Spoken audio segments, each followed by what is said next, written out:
ഇവരേറ്റവും ഒരു വളരെ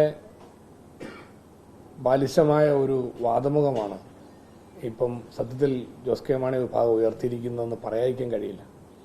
തിരുവഞ്ചൂർ രാധാകൃഷ്ണൻ അദ്ദേഹം ഇവിടെ വിശദീകരിച്ചു. യഥാർത്ഥത്തിൽ ജോസ് കെ മാണി ഇപ്പോൾ ഏത് മുന്നണിയിലാണെന്നുള്ളത് അവർ വ്യക്തമാക്കേണ്ട സമയം അതിക്രമിച്ചിരിക്കുകയാണ്.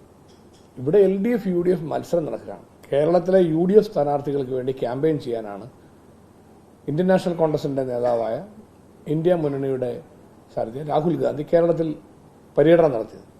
കോട്ടയത്ത് അദ്ദേഹം UDF സ്ഥാനാർത്ഥി ഫ്രാൻസിസ് ജോർജിന് വേണ്ടി പ്രചരണത്തിന് വന്നതാണ് എന്ന് പത്രസമ്മേളനത്തിൽ ഞങ്ങളുടെ പറഞ്ഞു. എല്ലാവർക്കും അറിയാം.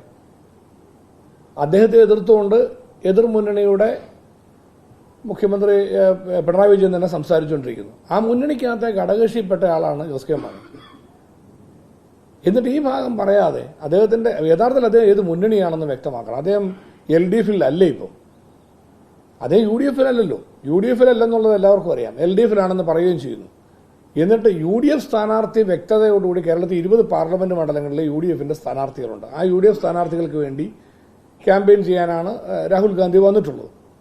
അപ്പോൾ LDF UDF മത്സരം വ്യക്തമായി നടന്നുകൊണ്ടിരിക്കുമ്പം ആശയക്കുഴപ്പം ഉണ്ടാക്കാൻ അവർ എത്ര ശ്രമിച്ചാലും എങ്ങനെ വില പോകാനാണ്? കാരണം അവർ LDF-ആണ്, LDF സ്ഥാനാർത്ഥിയായി നിൽക്കുന്നു എന്ന് പറയുന്നത്. അപ്പോൾ അതാണ് ഇതിനകത്ത് ഇപ്പോൾ തിരുവഞ്ചൂർ രാധാകൃഷ്ണൻ ഇവിടെ ചൂണ്ടിക്കാണിച്ച ഒരു പ്രശ്നം കൂടി വന്നിട്ടുണ്ട്. അവരിപ്പോൾ അവരുടെ പ്രവർത്തകർക്കിടയിൽ സർക്കുലേറ്റ് ചെയ്തുകൊണ്ടിരിക്കുന്ന ഒരു വീഡിയോയിൽ പറയുന്ന വിഷയത്തെക്കുറിച്ച് അദ്ദേഹം പരാമർശിച്ചു.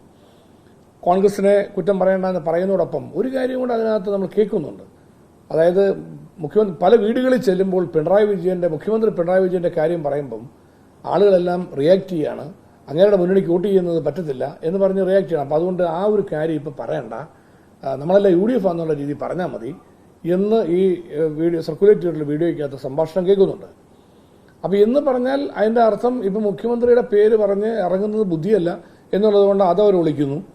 എന്നിട്ട് രാഹുൽ ഗാന്ധിയുടെ പുറകെ വന്ന് കൂടാൻ ശ്രമിക്കുന്നു. ഇവിടെ കോട്ടയത്ത് ഫ്രാൻസിസ് ജോർജ് അവർ കാൻഡിഡേറ്റ് എന്ന് പറഞ്ഞാണ് അദ്ദേഹം പ്രചരണം ആരംഭിക്കുന്നത്. രാഹുൽ ഗാന്ധി ഇവിടെ വന്നിരിക്കുന്നത് ഫ്രാൻസിസ് ജോർജിന് വേണ്ടിയാണെന്ന് വ്യക്തമായി നിൽക്കുന്നു. 10,000-കണക്കിന് ആളുകളെ UDF സംഘടിപ്പിച്ചിരിക്കുകയാണ്. ആ ജനക്കൂട്ടത്തിന് മുമ്പിൽ രാഹുൽ ഗാന്ധി ഫ്രാൻസിസ് ജോർജിനെ വിജയിപ്പിക്കുന്ന അടക്കമുള്ള കേരളത്തിലെ UDF സ്ഥാനാർത്ഥികൾക്ക് വേണ്ടി സംസാരിക്കുന്നു. അതിന്റെ പിറ്റേ ദിവസം വന്നിട്ട് LDF-ൽ ഒരു ഘടകകക്ഷിക്കാരെ പറയാണ് ഞങ്ങൾക്ക് വേണ്ടിയാണ് രാഹുൽ ഗാന്ധി വന്നെന്ന് പറഞ്ഞാൽ എന്ത് സംഭവിച്ചു എന്നുള്ള ഒരു പിടിയും കിട്ടാത്തൊരു കാര്യമാണ്. അത് പരിശോധിക്കേണ്ട ഒരു വിഷയമാണ്. കാരണം ഇതുപോലെ ആളുകൾ ബാലിശമായ വാദങ്ങളുമായിട്ട് രാഷ്ട്രീയ രംഗത്ത് ഇറങ്ങിത്തിരിക്കുന്നത് ആദ്യമായിട്ട് കേൾക്കുകയാണ്. അപ്പോൾ അത്ഭുതകരമായ പ്രതികരണമായിട്ട് കാണാൻ. അപ്പോൾ ഇതിൽ നിന്ന് വ്യക്തമായി മനസ്സിലാക്കാൻ കഴിയുന്ന പരാജയ ഭീതി കോട്ടയം പാർലമെന്റ് മണ്ഡലത്തിൽ LDF സ്ഥാനാർത്ഥി പരാജയ ഭീതി കൊണ്ട് അവർ ആശങ്കയിലായിരിക്കുന്നു എന്നുള്ളതാണ് ഏറ്റവും വ്യക്തമായ കാര്യം. ഇന്നലെ രാഹുൽ ഗാന്ധിയുടെ പര്യടനവും അതോടൊപ്പം ഫ്രാൻസിസ് ജോർജിന് വേണ്ടി 10,000-കണക്കിന് UDF പ്രവർത്തകരും മറ്റ് ജനവിഭാഗങ്ങളും എല്ലാം ഒത്തുചേർന്നുകൊണ്ട് കോട്ടയം കണ്ട ഒരു തെരഞ്ഞെടുപ്പ് കാലത്ത് വരാവുന്ന ഏറ്റവും ശ്രദ്ധേയമായ ഒരു സമ്മേളനം ഇവിടെ നടന്നപ്പോൾ അതിലൂടെ ഫ്രാൻസിസ് ജോർജിന്റെ വിജയം സുനിശ്ചിതമാണെന്നും ഇടതുപക്ഷത്തിന്റെ പരാജയം സുനിശ്ചിതമാണെന്നും വ്യക്തമായ സന്ദർഭത്തിലാണ് അവർ ഈ പുതിയ കാര്യങ്ങളുമായിട്ട് ഇറങ്ങിത്തിരിച്ചിരിക്കുന്നത് എന്നുള്ളതാണ് നമുക്ക് മനസ്സിലാക്കാൻ കഴിയുന്നത്. തീർച്ചയായിട്ടും ഈ ആശങ്കകൾ ഏതാനും ദിവസത്തേക്ക് കൂടി മാത്രമേ ഇവർക്ക് പറയാൻ കഴിയുള്ളൂ. കാരണം UDF LDF മത്സരത്തിൽ ഞങ്ങൾ ഉറച്ചു നിൽക്കുന്നു. ആ UDF LDF മത്സരത്തിൽ LDF-നെ പരാജയപ്പെടുത്തുക, UDF വിജയിക്കുക എന്നതിൽ ഐക്യജനാധിപത്യ മുന്നണി ഒറ്റക്കെട്ടായി നിൽക്കുകയാണ്.